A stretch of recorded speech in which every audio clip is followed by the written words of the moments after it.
Well, I've already said that the charges are false. Est-il vrai qu'une jeune fille de 17 ans, petite fille d'un homme politique célèbre, a déposé plainte contre vous?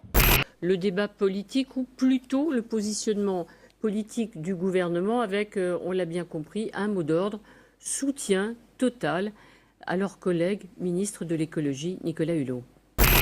Moi, je crois en sa sincérité, voilà. Et, je partage la douleur, puisque je pense qu'on a pu le vivre ce matin avec beaucoup de violence, hein, le coup de poing dans le ventre qu'il s'est pris à titre personnel pour lui, pour sa famille. Et moi, je travaille avec Nicolas Hulot depuis maintenant 8 mois, je ne le connaissais pas avant.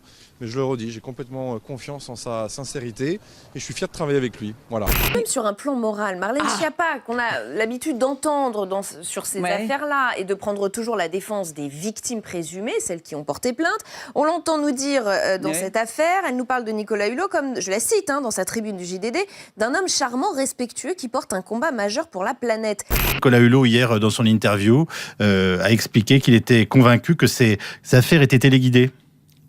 Il est inquiétant, effectivement. À qui profite, in fine, cette affaire?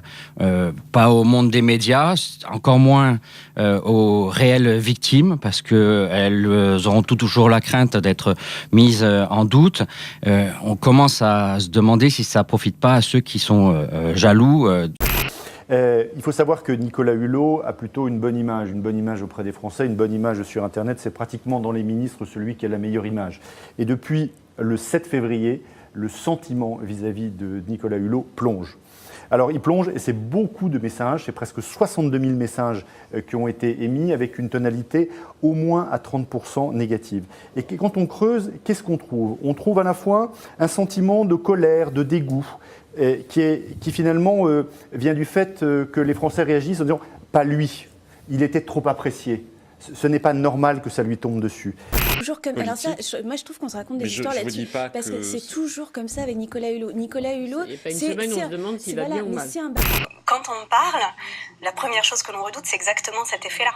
C'est de dire il va y avoir une espèce de solidarité immédiate, il va y avoir un soutien immédiat. Là, j'ai la rage. Vous pouvez vous regarder dans la glace sans sourciller.